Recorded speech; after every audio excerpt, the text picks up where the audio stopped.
Ada satu waktu dalam hidup yang sering terlewat tanpa disadari. Waktu ketika dunia sedang benar-benar tenang. Ketika suara kendaraan hampir tak terdengar. Ketika layar ponsel berhenti memanggil.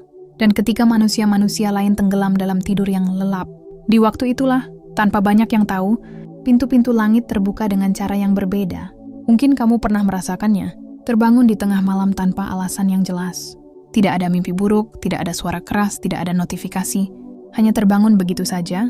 Dengan mata yang perlahan terbuka dan hati yang entah kenapa terasa lain. Sunyi di sekitarmu terasa lebih dalam dari biasanya. Dan dalam kesunyian itu, ada sesuatu yang sulit dijelaskan dengan kata-kata. Sebagian orang akan memilih kembali tidur. Menarik selimut lebih rapat, memejamkan mata, dan membiarkan momen itu berlalu begitu saja. Tapi ada juga yang memilih untuk duduk sejenak, menghela napas, memandang gelapnya ruangan. Dan di titik itu, muncul satu pertanyaan yang sangat sederhana, tapi begitu dalam, kenapa aku terbangun sekarang? Tahajud seringkali dipahami sebagai ibadah tambahan. Sesuatu yang dilakukan oleh orang-orang yang sudah sangat dekat dengan Allah. Sesuatu yang terasa jauh dari kehidupan yang sibuk dan penuh dengan urusan dunia. Padahal tahajud bukan tentang siapa yang paling sempurna. Ia justru hadir untuk mereka yang sedang merasa lelah. Yang sedang mencari arah, yang sedang memikul beban yang tidak lagi sanggup ditahan sendirian. Di saat siang hari, manusia sibuk dengan perannya masing-masing. Ada yang bekerja, ada yang berjuang, ada yang berpura-pura kuat, ada yang menahan tangis di balik senyuman. Dunia siang penuh dengan suara, penuh dengan tuntutan, dan seringkali membuat hati semakin bising. Tapi ketika malam datang dan semua itu berhenti sejenak, disitulah Allah memberikan ruang yang sangat istimewa bagi hambanya untuk kembali. Kembali tanpa gangguan, kembali tanpa penilaian, kembali tanpa harus terlihat kuat di hadapan siapapun. Tahajud bukan hanya tentang berdiri, rukuk, dan sujud. Isa adalah pertemuan yang sangat pribadi antara seorang hamba dengan Tuhannya. Pertemuan yang tidak disiarkan, tidak dipuji, dan tidak diketahui oleh siapapun selain Allah. Disitulah kejujuran benar-benar hadir. Tidak ada yang ditutupi. Tidak ada yang dibuat-buat. Saat dahi menyentuh lantai, ada banyak hal yang selama ini tidak sempat diucapkan. Ada rasa lelah yang akhirnya menemukan tempatnya. Ada air mata yang selama ini ditahan, akhirnya jatuh tanpa perlu disembunyikan. Ada doa-doa yang mungkin bahkan tidak tersusun rapi, tapi Allah tetap mendengarnya dengan cara yang paling sempurna. Menariknya, perubahan dari tahajud tidak selalu langsung terlihat di luar. Tidak ada kilatan cahaya, tidak ada tanda besar yang tiba-tiba mengubah hidup dalam semalam. Tapi sesuatu yang jauh lebih penting mulai bergerak dari dalam. Hati yang sebelumnya penuh dengan kegelisahan, perlahan mulai tenang. Pikiran yang sebelumnya berputar tanpa arah, mulai menemukan jeda. Ada rasa cukup yang muncul, meskipun keadaan di luar belum berubah. Seolah-olah Allah sedang membisikkan sesuatu yang tidak terdengar oleh telinga, tapi sangat jelas dirasakan oleh hati. Dan dari situlah perjalanan itu dimulai. Awalnya mungkin hanya satu malam, lalu terlewat beberapa hari, lalu kembali lagi di malam berikutnya. Tidak selalu konsisten, tidak selalu sempurna, tapi setiap kali kamu kembali berdiri di sepertiga malam, ada sesuatu yang sedang dibangun. Perlahan tapi pasti. Banyak orang berpikir bahwa perubahan besar harus dimulai dari langkah besar. Padahal seringkali perubahan paling dalam justru dimulai dari sesuatu yang sangat sunyi dan tidak terlihat. Tahajud adalah salah satu bentuk perubahan itu. Ia tidak memaksa, tapi mengajak. Seiring waktu, kamu mulai menyadari bahwa ada hal-hal dalam hidup yang tidak lagi terasa sama. Masalah yang dulu terasa sangat berat, sekarang masih ada, tapi tidak lagi menghimpit dengan cara yang sama. Kekhawatiran yang dulu memenuhi pikiran, sekarang masih muncul, tapi tidak lagi menguasai sepenuhnya. Bukan karena masalahnya hilang, tapi karena hatimu berubah dalam menyikapinya. Tahajud mengajarkan satu hal yang sering dilupakan, bahwa tidak semua hal harus diselesaikan sendiri. Ada titik di mana manusia harus berhenti, sejenak dan mengakui bahwa dirinya terbatas. Dan di titik itulah, Allah hadir dengan cara yang tidak bisa digantikan oleh apapun. Ketika kamu rutin bangun di malam hari, membawa segala keluh kesahmu, dan menyerahkannya dalam doa, kamu sebenarnya sedang memindahkan beban itu. Bukan berarti kamu lari dari masalah, tapi kamu tidak lagi menanggungnya sendirian. Dan anehnya dari situ hidup mulai terasa lebih ringan. Bukan karena segalanya menjadi mudah, tapi karena kamu tidak lagi merasa sendirian di dalamnya. Ada orang yang tiba-tiba datang dengan bantuan yang tidak kamu sangka. Ada jalan keluar yang muncul dari arah yang tidak pernah kamu pikirkan. Ada keputusan yang terasa lebih jelas, seolah-olah hatimu diberi petunjuk tanpa perlu banyak berpikir. Semua itu tidak terjadi secara kebetulan. Tahajud perlahan membuka jalan yang sebelumnya tertutup. Ia memperhalus perasaanmu sehingga kamu lebih peka terhadap petunjuk. Ia menenangkan pikiranmu sehingga kamu tidak lagi terburu-buru dalam mengambil keputusan. Dan yang paling terasa, hubunganmu dengan Allah menjadi lebih dekat. Bukan dalam bentuk yang terlihat oleh orang lain, tapi dalam bentuk yang hanya kamu sendiri yang bisa merasakannya. Ada rasa rindu yang muncul ketika kamu tidak bangun di malam hari. Ada rasa kosong yang sulit dijelaskan ketika kamu melewatkan momen itu. Di titik ini, tahajud bukan lagi kewajiban tambahan. Ia mulai menjadi kebutuhan. Kebutuhan untuk tenang. Kebutuhan untuk didengar. Kebutuhan untuk kembali merasa utuh. Namun perjalanan ini tidak selalu mulus. Akan ada malam-malam di mana rasa malas datang lebih kuat. Akan ada hari-hari di mana tubuh terasa sangat lelah. Akan ada bisikan-bisikan kecil yang mencoba meyakinkanmu bahwa istirahat lebih penting. Dan disinilah pilihan itu kembali hadir. Apakah kamu akan kembali tidur dan membiarkan momen itu berlalu? Atau kamu tak akan bangun, meskipun hanya sebentar, meskipun hanya 2 rakaat, meskipun hanya dengan doa yang sederhana, karena pada akhirnya, tahajud bukan tentang seberapa lama kamu berdiri, tapi tentang seberapa tulus kamu kembali. Dan bagi mereka yang memilih untuk terus kembali, meskipun pelan, meskipun tertatih, mereka akan mulai melihat sesuatu yang berbeda dalam hidupnya. Bukan sesuatu yang selalu bisa dijelaskan dengan logika, tapi sesuatu yang sangat nyata untuk dirasakan. Hidup yang terasa lebih terarah, hati yang lebih lapang, pikiran yang lebih jernih, dan yang paling penting, rasa dekat dengan Allah yang tidak bisa digantikan oleh apapun di dunia ini. Jika malam ini kamu kembali terbangun tanpa alasan yang jelas, mungkin itu bukan sekadar kebetulan. Mungkin itu adalah undangan yang sama, yang sudah berkali-kali datang, tapi sering kamu abaikan.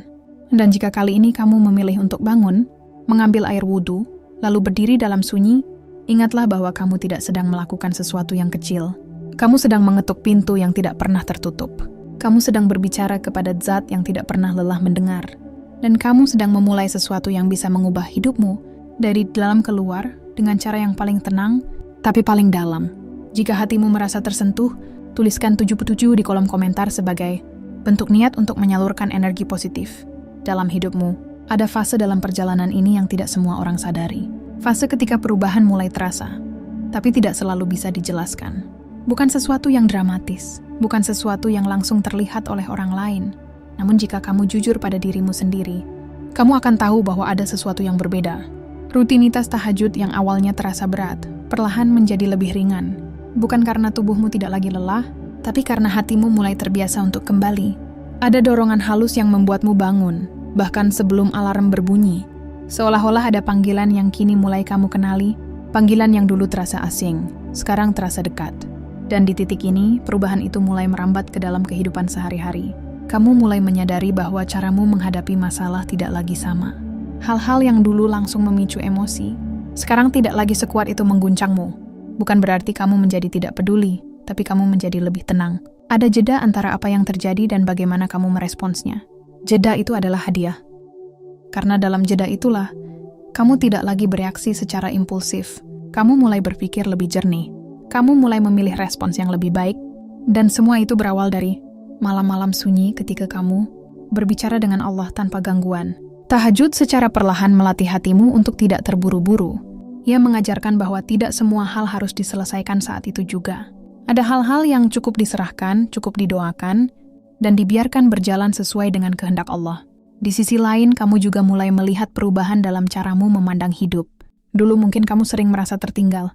Melihat orang lain lebih berhasil, lebih bahagia, lebih cepat mencapai apa yang kamu inginkan. Perasaan itu seringkali menimbulkan tekanan yang tidak terlihat, membuatmu merasa kurang, merasa gagal, merasa tidak cukup. Namun setelah kamu rutin kembali di sepertiga malam, perlahan perasaan itu memudar. Bukan karena hidupmu tiba-tiba menjadi sempurna, tapi karena hatimu mulai merasa cukup. Ada ketenangan yang muncul tanpa alasan yang jelas. Kamu tidak lagi terlalu sibuk membandingkan dirimu dengan orang lain. Kamu mulai fokus pada perjalananmu sendiri. Kamu mulai memahami bahwa setiap orang memiliki waktunya masing-masing, dan waktumu tidak pernah salah. Tahajud mengubah cara pandangmu dari luar ke dalam. Kamu tidak lagi mencari validasi dari dunia, karena kamu sudah menemukan tempat kembali yang jauh lebih dalam. Tempat di mana kamu bisa menjadi dirimu sendiri tanpa perlu berpura-pura. Tempat di mana kamu diterima sepenuhnya, dengan segala kekurangan dan kelebihan yang kamu miliki. Dan dari situ muncul kekuatan yang berbeda. Kekuatan yang tidak keras, tapi kokoh. Kekuatan yang tidak terlihat, tapi terasa. Kekuatan yang membuatmu tetap berdiri, bahkan ketika keadaan tidak berpihak. Menariknya, perubahan ini juga mulai terlihat dalam hal-hal yang lebih nyata. Rezeki misalnya, banyak orang mengira bahwa rezeki hanya soal angka, hanya soal uang yang masuk ke dalam rekening. Padahal, rezeki jauh lebih luas dari itu. Dan ketika kamu rutin tahajud, kamu mulai melihat bentuk-bentuk rezeki yang sebelumnya tidak kamu sadari. Kemudahan dalam pekerjaan, pertemuan dengan orang-orang yang tepat, kesempatan yang datang di waktu yang tidak disangka. Bahkan ketenangan dalam menjalani hari pun adalah bagian dari rezeki. Ada hari-hari di mana semuanya terasa lebih ringan. Tugas yang biasanya terasa berat, kini bisa diselesaikan dengan lebih mudah. Masalah yang biasanya membuatmu gelisah, kini bisa kamu hadapi dengan lebih tenang. Semua itu bukan kebetulan. Itu adalah hasil dari hubungan yang terus kamu bangun, malam demi malam dalam diam. Namun di tengah semua perubahan ini, ada satu hal yang seringkali menjadi ujian terbesar, istiqomah. Karena ketika sesuatu mulai terasa lebih baik, manusia cenderung lengah. Ketika hati sudah lebih tenang, ada kecenderungan untuk kembali pada kebiasaan lama. Ketika hidup terasa lebih ringan, ada godaan untuk berhenti melakukan hal-hal yang dulu menjadi sebab perubahan itu. Dan disinilah perjalanan ini benar-benar diuji. Akan ada malam-malam di mana kamu merasa terlalu lelah untuk bangun. Akan ada hari-hari di mana kamu merasa tidak perlu lagi tahajud. Karena semuanya sudah terasa cukup baik. Akan ada suara kecil yang mengatakan bahwa satu malam terlewat bukan masalah besar. Dan memang benar, satu malam mungkin tidak terlihat berarti. Tapi perjalanan ini tidak dibangun dari satu malam. Ia dibangun dari keputusan-keputusan kecil yang kamu ambil setiap hari. Dari pilihan untuk tetap bangun meskipun hanya sebentar. Dari niat untuk tetap kembali, meskipun tidak sempurna. Karena yang Allah lihat bukan kesempurnaanmu, tapi ketulusanmu. Ada satu hal yang seringkali tidak disadari oleh mereka yang rutin tahajud. Bahwa sebenarnya bukan kamu yang menjaga tahajud itu, tapi tahajud itulah yang menjaga kamu. Menjaga hatimu agar tetap hidup, menjaga pikiranmu agar tetap jernih, menjaga langkahmu agar tidak mudah tersesat, menjaga hubunganmu dengan Allah agar tidak terputus di tengah kesibukan dunia. Dan ketika kamu mulai memahami ini, cara pandangmu akan berubah. Tahajud bukan lagi beban. Ia bukan lagi sesuatu yang harus dipaksakan. Ia menjadi bagian dari dirimu. Bagian yang kamu butuhkan untuk tetap utuh di tengah kehidupan yang terus bergerak. Ada rasa yang sulit dijelaskan ketika kamu melewatkan tahajud setelah terbiasa melakukannya. Seperti ada yang kurang. Seperti ada bagian dari harimu yang hilang. Dan perasaan itu bukan sesuatu yang dibuat-buat. Itu adalah tanda bahwa hatimu sudah mulai terhubung. Terhubung dengan sesuatu yang lebih besar dari sekadar rutinitas. Terhubung dengan Allah. Dan dari hubungan itulah, keajaiban-keajaiban kecil terus bermunculan. Doa-doa yang dulu terasa jauh, kini mulai terasa lebih dekat. Harapan-harapan yang dulu tampak mustahil, kini perlahan menemukan jalannya. Bahkan ketika sesuatu tidak berjalan sesuai keinginanmu, kamu tidak lagi merasa hancur seperti sebelumnya. Karena kamu tahu, ada rencana yang lebih besar yang sedang berjalan. Tahajud tidak selalu mengubah keadaan di luar secara langsung, tapi ia mengubah dirimu, menjadi seseorang yang mampu menghadapi keadaan itu dengan cara yang berbeda. Dan seringkali, perubahan dalam diri itulah yang justru mengubah segalanya. Kamu menjadi lebih sabar, lebih bijak, lebih peka terhadap tanda-tanda yang diberikan, lebih kuat dalam menghadapi ujian, dan lebih bersyukur dalam menerima nikmat. Semua itu tidak terjadi dalam satu malam. Ia adalah hasil dari proses yang kamu jalani, perlahan dalam sunyi tanpa banyak diketahui orang lain.